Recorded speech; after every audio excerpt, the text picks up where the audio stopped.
Hey, it's your old pal Lucid Stew again, bringing you hopefully the last pre-beta Dream Streams breakdown. The date is December 17th, and today Media Molecule tweeted out that there would be a, quote, totally normal stream on December 18th at 5 p.m. Greenwich Mean Time. This of course implies that the stream will be anything but ordinary, and what have we been waiting for all year? The beta! So fingers crossed. But before that, I have the last 3 streams to review. In these breakdowns, I review logic and new features. Due to time constraints and content constraints, all pertinent content from the last 3 streams will be combined in this one video, so let's get started. This is the Halloween stream, and we're looking at the kaleidoscope tool. This tool lets you duplicate strokes around a central point at varying angles to create different looks and effects. In this case, Abby is using 8 strokes separated by 45 degrees, that's pi over 4 radians for you math nerds, to create ghosts and spiders. You'll be surprised how often you'll use something like this. We also get a nice long look at just about every menu and a paint stroke.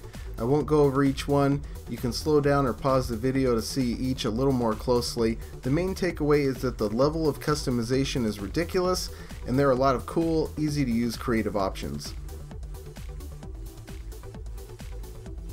In the Halloween stream, they showed off a really impressive quadruped.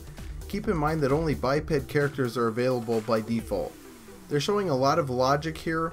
I'm not going to try to figure it all out. That would be easier if I was able to dig around in there myself for a few minutes. However, the gist is that they're using a couple of timelines with a series of keyframes to accomplish this. Think about the implication for a minute. You can custom animate anything with keyframes. This isn't for everyone, but for people willing to take the time, the results could be amazing.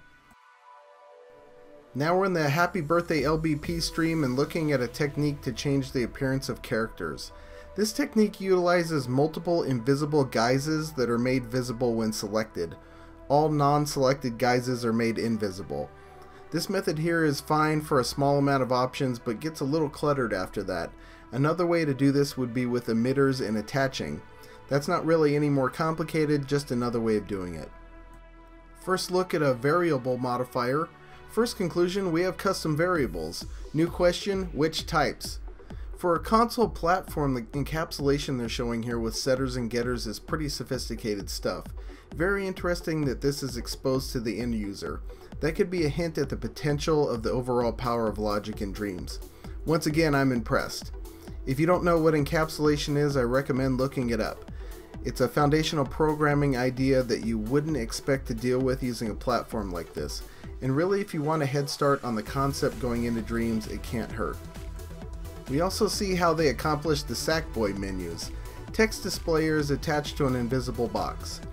The fact that text displayers can be placed in 3D space is invaluable, and it's going to come in so handy so often. Another interesting thing here is the way in which text displayer borders can be modified. Very reminiscent of HTML.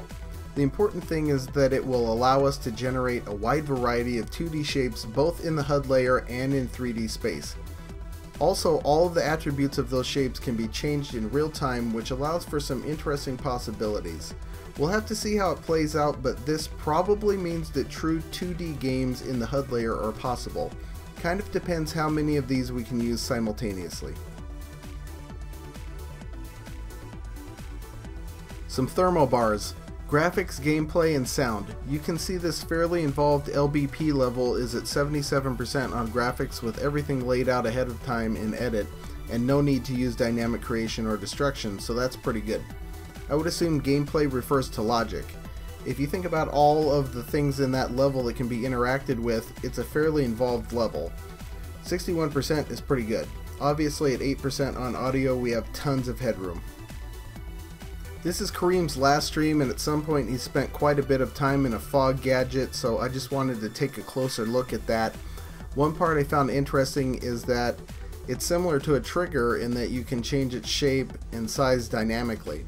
That offers options from an atmospheric standpoint. I'm not sure exactly what you would use that for, but I'm sure someone will come up with something interesting.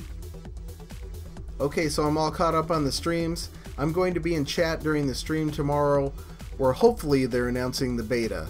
I'll see you there, and if not, I'll see you next time.